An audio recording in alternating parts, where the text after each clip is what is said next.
Welcome to CBR. Muse is a twisted villain in Daredevil, using his art to mess with people's minds. Today on CBR, we tell you everything about him. Let's get started. Muse is one of those characters who, on the surface, seems like a typical villain in the Daredevil universe, but once you dive deeper into his story, it becomes clear that he's far more disturbing and complex. Known for his obsession with art and violence, Muse is a villain who has been portrayed both in the Daredevil comics and the Daredevil Born Again TV series, though each version of him brings something different to the table. Let's start with the comic book version of Muse. He first appeared in Daredevil Volume 5, number 11, back in 2016. Created by Charles Soule and Ron Garney, this Muse is a twisted artist who uses human blood to create his art.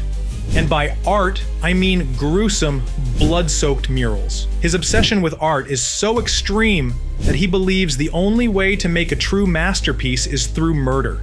He uses his victims' blood to create these sickening murals, making each death an act of creativity in his warped mind. In the comics, we don't get much of Muse's backstory. He's known simply as Vincent van Gogh. A nod to the famous artist Vincent van Gogh, his identity isn't as important as his obsession with creating art in the most horrific way possible. His art isn't about beauty or emotion, it's about domination and control. He's not just a murderer, he's an artist who believes his killings are part of some grand creative process. This makes him an incredibly dangerous opponent for Daredevil, who has to face not just a physical threat, but a deeply twisted mind that sees no boundaries to his evil. What makes Muse so hard to track down in the comics is his superhuman ability, known as imperceptibility. This power allows him to blend into his surroundings, making it almost impossible for anyone to detect him. For Daredevil, who relies on his enhanced senses to fight crime, this is a huge challenge. Daredevil can usually sense the people around him, but Muse's ability to hide makes him a particularly dangerous adversary. His murders are cold, calculated, and disturbingly artistic, leaving Daredevil with little more than a bloody canvas to go after. Now, if we look at the Daredevil Born Again series on Disney+, Muse takes on a completely different form. Spoiler warning, this video will contain spoilers for Muse's arc in Daredevil Born Again. In this version, he's reimagined as a character named Bastian Cooper, played by Hunter Doohan. The character is still an artist, but instead of the comic version's bloody murals, Bastian's art is more grounded in graffiti. He's a graffiti artist and martial artist who kills people to create his own brand of art. Just like in the comics, his violence is tied to his artistic expression, but in the series, his backstory is explored much more thoroughly. Bastian's character has more depth in the TV series, especially when it comes to his relationship with Dr. Heather Glenn, his therapist. This dynamic adds a whole new layer to the character. Unlike the comics, where Muse is a mysterious figure with little emotional backstory, Bastian in the MCU is someone you can almost sympathize with, at least in terms of understanding his twisted psychology. His need to create art is still there, but now it's about something more personal. He wants to be recognized for his talent, and he believes that his violent acts are part of that recognition. He manipulates those around him, including Dr. Glenn, and his growing obsession with making his art known leads him to try to kill her. This relationship shows how much Bastian craves validation, and it gives his character more emotional complexity compared to the one-dimensional, bloodthirsty artist in the comics. Muse's kidnapping of Dr. Glenn ultimately becomes his downfall. The series also leans into Bastian's martial arts skills, which makes him a more physical threat than the comic version of Muse. While the comic book Muse is more about his creepy ability to blend into the environment and create horrific artwork, Bastian in Born Again can hold his own in a physical fight, adding a whole new level of danger when Daredevil faces off against him. This gives him a unique edge. He's not just about being stealthy or creepy, it's about being a well-rounded adversary who can take on Daredevil in both mind games and hand-to-hand combat. One of the key differences between the two versions of Muse is the way their motivations are framed. In the comics, Muse is almost entirely driven by his belief that killing people is the only way to create meaningful art. There's no room for sympathy. He's just a cold, calculating killer with a twisted view of the world. The TV version of Muse is a more tragic figure. While he's still a villain, his actions are more driven by a need for recognition, and his obsession with being seen as an artist adds a layer of vulnerability to his character. In the comics, Muse's lack of empathy makes him an almost cartoonish villain, while in the series, his emotional complexity makes him a much more interesting character. Despite these differences, both versions of Muse share the same core trait. They are both artists who see their violent acts as part of a creative process. For both of them, the act of killing is a way to leave behind a legacy, to make their mark on the world through art. This theme of creating art at the expense of human life ties both versions of the characters together, even if their motivations and methods differ. Muse is a villain who challenges Daredevil both physically and psychologically. His twisted sense of artistry and his obsession with creating something lasting make him a compelling and terrifying opponent. The shift in how he's portrayed between the two mediums, one more focused on his eerie invisibility and blood art, the other more centered on his psychological complexities, shows just how flexible the character can be. No matter which version of Muse you encounter, though, one thing is clear. He's not just a villain. He's a disturbing reminder of the dark side of creativity. In both the comics and the series, Muse is a fascinating and unsettling character whose powers revolve around manipulating perception through his art.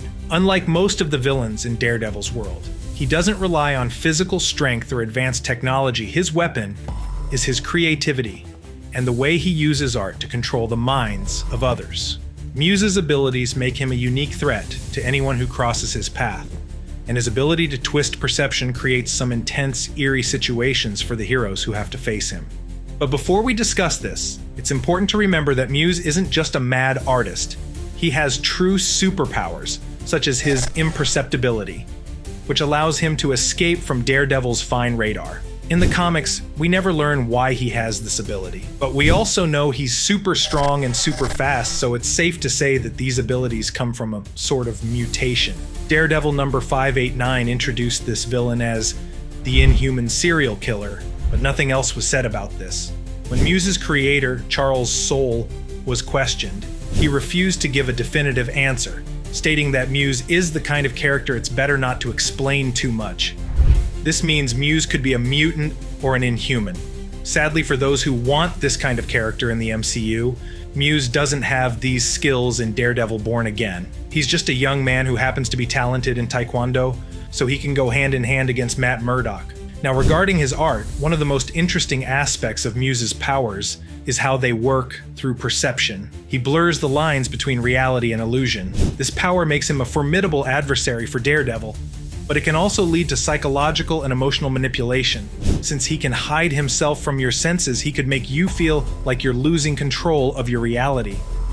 This means Muse can also manipulate emotions, making people feel things that aren't based on reality. Muse's control over how others experience their own emotions makes him particularly dangerous, especially when he uses his powers to manipulate someone's psychological state, causing them to doubt their own perception.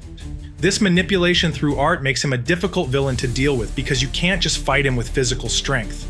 His powers work on a deeper level, messing with someone's mind and making them experience something far more disorienting and unsettling than pain. In the show, Muse doesn't have superpowers, but the way he works on his art emphasizes his use of visual elements to create experiences that blur the lines between reality and imagination. In this version, Muse's powers are more psychologically intense, focusing on the emotional impact his art has on others. In the series, Muse's art isn't always about creating something literal that physically harms people. Instead, it's often about crafting an emotional and sensory experience. For example, he might paint something that looks like a beautiful landscape, but it's layered with such dark, unsettling energy that anyone who looks at it feels a creeping sense of dread or unease. The emotional impact of his art is often what makes it so dangerous. It's not just about the visual manipulation. His power to make people feel trapped in their own fears or emotions can break people down in ways that are far more insidious than a traditional villain. What's also interesting in the show is how Muse's personal relationship with his art is explored. In the comics, he's an obsessed artist, but in the series, we get more of an emotional backstory that shows why he turns to using his powers the way he does. He uses art to express himself, but it's not about creating something beautiful, it's about controlling others and manipulating their emotions. The more he struggles with his own internal conflicts, the more he becomes fixated on using his powers to force others to feel what he feels. There's a tragic element to his character, as his art is his way of coping with his emotions, even if it leads to harmful consequences for others. Muse's powers are a double-edged sword. His abilities work best when the person he's manipulating has a weak mental state. If his victim is strong-willed, they might be able to resist him. In some cases, characters like Daredevil, who have a more grounded sense of self, might be able to push through the emotional chaos Muse creates. This gives Muse's powers a vulnerability they work best when his target is already emotionally compromised. Ultimately, Muse stands out as one of Daredevil's more psychologically complex foes. Unlike villains who rely on brute force or technology, Muse's power lies in his ability to manipulate perception and emotion through art. Whether he's painting a scene that makes someone lose their mind or crafting a sculpture that triggers an emotional breakdown, he's a dangerous opponent in a very different way. In both the comics and the show, his abilities aren't just about physical destruction, they're about the slow, insidious breakdown of a person's mind, making him one of the most unsettling villains in Daredevil's rogues gallery. One of Muse's biggest secrets is the real reason behind his work. It's not just about being a sadistic artist or using his creations to hurt people. His obsession with art is actually a coping mechanism for deep emotional pain. We know very little about Muse since the comics keep him as a mysterious character, and the TV show doesn't delve too much on his story, but likely he wasn't always a villain. At some point in his life, he was a passionate artist who wanted to create beautiful, life-changing art. But he became disillusioned with the world around him. His art stopped being about expressing beauty and started being about control. Another secret Muse hides is the depth of his obsession with perfection. He's not just making art to create, it's about creating something that feels perfect, something that can make him feel whole again. His art is a distorted version of his own psyche, and he's always chasing an ideal that he can never truly reach. This obsessive drive for perfection is what pushes him to use his powers more and more recklessly. As he dives deeper into his dark side, it becomes clear that his powers have stopped being a means of expression and become a way to manipulate and control others into experiencing what he wants them to. Muse's hidden secret is how he views his own power. Despite all the chaos he causes, there's a part of him that still believes he's just an artist, trying to create something beautiful, especially in the comics. But the more he uses his powers, the more he loses sight of what art truly means to him. He's no longer just an artist. He's a broken man who has turned his pain into something dangerous. The more his secrets are revealed, the clearer it becomes that Muse is a tragic figure. His art is his way of dealing with his demons, but in the end, it only pulls him further away from the person he once was. This need for control is deeply tied to his personal struggles. Muse's powers are a way for him to create his own reality, one where he has complete dominance over others. His art becomes the ultimate tool to manipulate emotions and perceptions, which makes sense when you realize how much he struggles with his own mental state. He's constantly battling with a sense of inadequacy, and turning his emotions into dangerous art is his way of dealing with it. His creations are reflections of his own inner turmoil, twisted and violent, because that's how he sees the world. In the comics, Muse's need to control the narrative ultimately leads to his demise. While he brutally rips out the eyes of Blindspot, Daredevil's sidekick, both Daredevil and Blindspot overcome his actions. Muse, obsessed with the need to be the story, walks into the fire and into his death. Muse's death in Daredevil Born Again has also become the center of a major secret within the series. After Muse kidnaps Dr. Heather Glenn, Daredevil fights Muse to try to save her. However, Heather ends the fight herself by shooting and killing Muse. This moment cements Heather's anti-vigilante path. Even though she is the one to actually stop Muse, she allows Mayor Wilson Fisk and his administration to take credit for the downfall of Muse, further solidifying Fisk's power in the city. Heather becomes the mental health administrator for Fisk's administration, placing her firmly in Fisk's camp as the fight for New York City begins. Thus, even though Muse does not survive the series, the impact of his actions are set to influence the series and the MCU in the years to come. Lastly, Muse's biggest secret is that he isn't the only one who does what he does. In the comics, after dying, he went to hell and became a sort of demonic influence. He used this supernatural ability to convince Morgan Whittier to become his copycat. This version of the villain didn't gain Muse's imperceptibility, but she became super strong and got a powerful healing factor. Muse's messed up past and strange powers make him a really interesting villain. What do you think about him? Let us know in the comments. And remember to subscribe. Thanks for watching CBR.